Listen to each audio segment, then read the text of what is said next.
पाठ 14 हकीम। राजकोट के Alfred high school से मैट्रिक पास कर लेने के बाद गांधी के घर वालों ने उन्हें ऊंची पढ़ाई के लिए इंग्लैंड भेजने का निश्चय किया।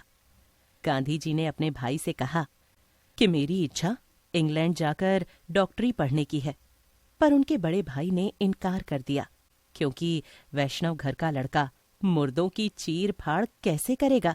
गांधी के स्वर्गीय पिता करमचंद गांधी को भी यह बात पसंद नहीं थी। इस पर गांधी की यह इच्छा पूरी न हो सकी, परंतु उनके मन से मिटी नहीं और जीवन भर उनको रोगियों की देखभाल करने का चाव बना रहा। खासकर प्राकृतिक चिकित्सा में उनकी बड़ी रुचि थी और इस विधि से उन्होंने अपना ही नहीं, अपने बाल बच्चों और मित्रों का भी इलाज किया। 30 वर्ष की आयु में जब गांधी दोबारा दक्षिण अफ्रीका से विलायत गए तो उस बार भी उनकी इच्छा डॉक्टरी पढ़ने की हुई, लेकिन तब चीर फाड़ ही उनके मार्ग में बाधक बनी। जीवित जीव जंतुओं को चीर फाड़ करने या सीरम तैयार करने के लिए उन पर तरह तरह के प्रयोग करने के गांधी खिलाफ थे। इसी कारण एलोपैथ डॉक्टरों और उनकी दवाओं से उन्हें नफरत थी। साथ ही गांधी इस पर भी दुखी थे कि आयुर्वेद के चिकित्सक नए प्रयोग करने की चेष्टा नहीं करते। होम्योपैथी में भी उनकी आस्था नहीं थी। प्राकृतिक चिकित्सा ने उनको बहुत प्रभावित किया और उसी के माध्यम से रोगियों की चिकित्सा और सेवा शुश्रूषा करने की उनकी इतने दिनों की इच्छा पूरी हुई। लुई कूने की पुस्तक ने उन पर बहुत प्रभाव डाला और इसी को पढ़कर वह जल के द्वारा रोगियों का उपचार करने में प्रवृत्त हुए। पहले उन्होंने अपने पर, अपनी पत्नी और लड़कों पर प्राकृतिक चिकित्सा के प्रयोग किए। इसके बाद गांधी मिट्टी, हवा, पानी और धूप आदि प्राकृतिक तत्वों द्वारा रोगों का उपचार करने लगे। गोली और मिक्सचर पिलाकर शरीर में विष बढ़ाने की बजाय वह खान पान में परहेज, उपवास और जड़ी बूटी के उपयोग का समर्थन करते थे। गांधी बड़े ध्यान से रोगी की दशा की देखभाल करते थे। इससे उनको इलाज में काफी सफलता मिली थी। इस प्रकार गांधी दक्षिणी अफ्रीका में पहले कुली बैरिस्टर होने के साथ साथ पहले कुली डॉक्टर भी थे। बहुत से भारतीय और यूरोपीय रोगी उनके पास आते थे। अपने बहुत से मुवक्किलों के वह घरेलू डॉक्टर भी बन गए थे। उन दिनों उनकी चिकित्सा का ढंग बहुत नया और अनोखा जान पड़ता था, लेकिन बाद में चिकित्सकों ने भी उनकी कुछ बातों का समर्थन किया। एक बार उनके 10 बरस के बेटे को टाइफाइड हो गया। डॉक्टर ने उसे मुर्गी का शोरबा और अंडे देने को कहा। गांधी आमिष आहार नहीं देना चाहते थे, अतः उन्होंने स्वयं ही बालक की चिकित्सा करने का फैसला किया। वह रोगी को केवल पानी और संतरे का रस पिलाते थे और उसके शरीर पर गीली चादर लपेटकर ऊपर से कंबल ढक देते थे।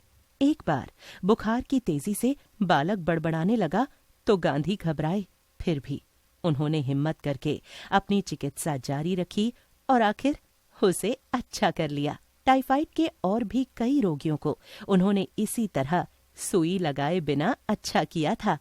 एक बार कस्तूरबा को बहुत गंभीर रक्तहीनता, एनीमिया हो गई। डॉक्टर ने उन्हें गोमांस का शोरबा देने को कहा, लेकिन गांधी और कस्तूरबा दोनों में से कोई भी इसके लिए तैयार नहीं थे। गांधी ने कस्तूरबा को बहुत दिनों तक नींबू के पानी पर रखा। दाल और नमक मना करने पर कस्तूरबा बोल उठी, कहना तो बहुत आसान है, लेकिन क्या तुम भी इसे छोड़ सकते हो? गांधी ने तुरंत उत्तर दिया, यदि डॉक्टर ऐसा कहे तो मैं निश्चय ही छोड़ सकता हूँ, किंतु मैं डॉक्टर के कहे बिना ही 1 बरस तक दाल और नमक नहीं खाऊंगा। बाद में कस्तूरबा बहुत अनुनय विनय करके भी अपने हठी पति को इस व्रत से नहीं डिगा सकी। फलस्वरूप रोगी और चिकित्सक दोनों ने दाल और नमक खाना बंद कर दिया। इसी प्रकार दूसरी बार गांधी ने कस्तूरबा को 15 दिन तक उपवास कराकर और केवल नीम के पत्तों का रस पिलाकर अच्छा कर दिया।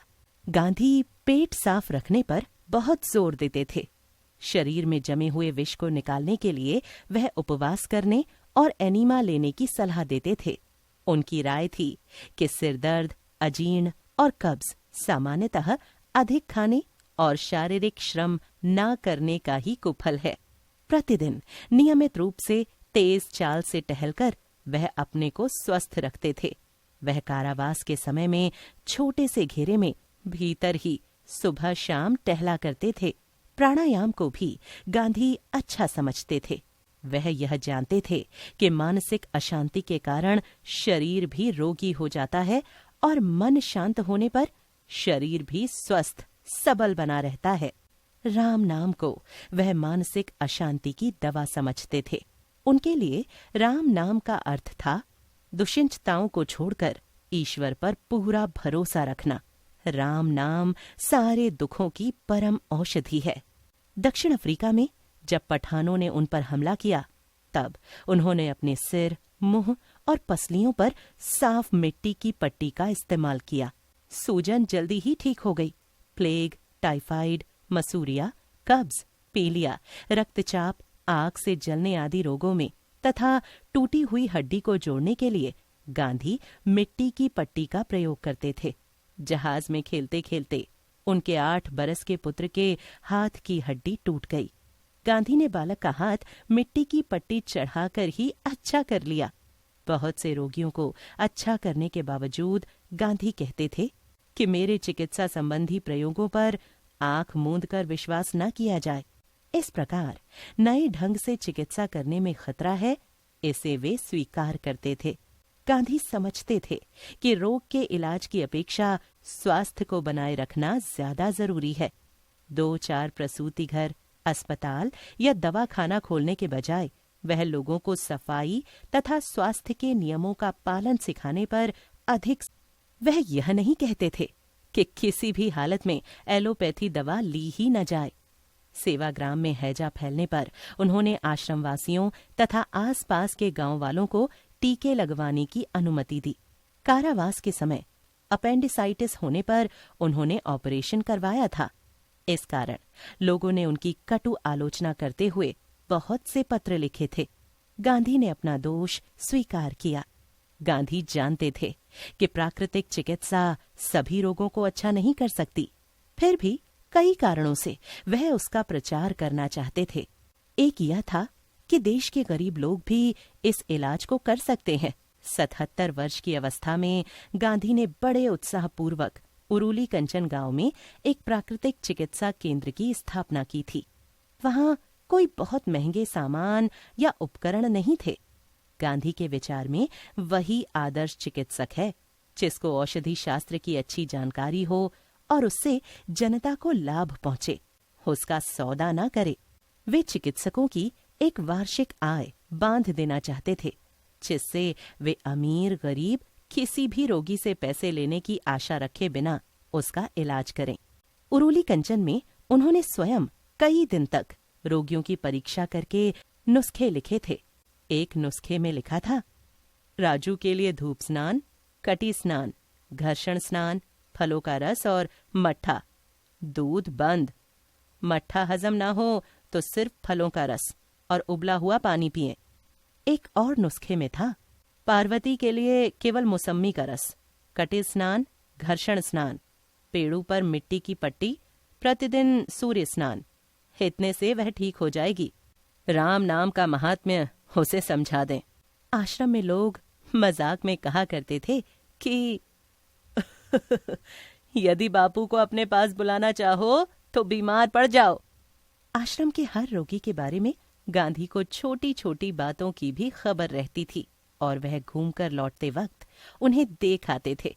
रोगी का पथ्य किस तरह का होगा, किस प्रकार उसका शरीर पोंछना होगा या मालिश करनी होगी, इन सब के बारे में वह विस्तार से हिदायतें देते थे। एक बार उन्होंने सेवाग्राम में रोज 1 घंटा रोगियों को देखने का निश्चय किया तो आसपास के गांवों से झुंड के झुंड लोग वहां पहुंचने लगे। सबके लिए उनका यही नुस्खा था, हरी शाक खाओ, मट्ठा पियो, मिट्टी की पट्टी लगाओ। कभी कभी रोगी के मल की स्वयं ही जांच करते थे। यदि रोगी बहुत दुर्बल ना होता तो वह उसे खुली हवा में रखते थे। रोगी की हालत को ध्यान से देखकर गांधी इलाज बताते थे। उनके एक साथी का रक्तचाप उत्तेजना होने पर बढ़ जाता था। गांधी ने पहले दिन उनसे बहस करने के लिए एक व्यक्ति को भेजा और बहस के पहले और फिर बाद का रक्तचाप लिया। अगले दिन एक तख्ते पर उन्होंने एक लकीर खींची और उनसे उसी लकीर पर आरी से सीधा चीरने को कहा तथा इस काम के पहले और बाद में फिर उनका रक्तचाप लिया। तीसरे दिन उन्होंने 2 फरलांग दौड़ाने के बाद जब उनका रक्तचाप लिया तो पता चला कि चाप कम हो गया है। पहले 2 दिन चाप बढ़ा था। गांधी ने उन्हें बताया कि जब भी तुम्हारा रक्तचाप बढ़े तुम थोड़ा सा घूम फिरकर उसे कम कर सकते हो। गांधी चाहे कितने भी जरूरी काम या बातचीत में व्यस्त रहे हों, रोगी की दवा दारू, सेवा शुश्रूषा के संबंध में कोई भी व्यक्ति जाकर उनसे सलाह कर सकता था। जेल में भी वह अपने साथी कैदियों की चिकित्सा की अनुमति अधिकारियों से ले लिया करते थे। एक बार दमे का कोई रोगी उनके पास आया। गांधी ने उनको बीड़ी सिगरेट छोड़ने को कहा। 3 दिन के बाद भी उसकी हालत में कोई सुधार नहीं हुआ। वह बेचारा एकाएक ना छोड़ पाने के कारण 2-3 सिगरेट छिपाकर पी लेता था। तीसरे रोज रात को उसने ज्यों ही दिया सलाई जलाकर सिगरेट सुलगानी चाही, त्यों ही टॉर्च की रोशनी उसके मुंह पर पड़ी। वह चौंक पड़ा कि गांधी सामने खड़े हैं। उसने गांधी से माफी मांगी और बीड़ी सिगरेट तंबाकू पीना छोड़ दिया, जिससे वह दमा के रोग से मुक्त हो गया। पर उनकी चिकित्सा से सभी रोगी स्वस्थ नहीं होते थे। सरहदी गांधी अब्दुल गफ्फार खां के सिर में चर्म रोग हो गया था। गांधी ने जो घरेलू दवाई बताई वह इस तगड़े पठान को रोग से ज्यादा तकलीफ देने लगी। एक बार वल्लभ भाई पटेल के पैर में कांटा चुभ गया। गांधी ने आयोडीन के बदले उस पर भिलावा जलाकर लगाने को कहा। वल्लभ भाई ने कहा कि इस दवा की जलन से तो कांटे की चुभन ही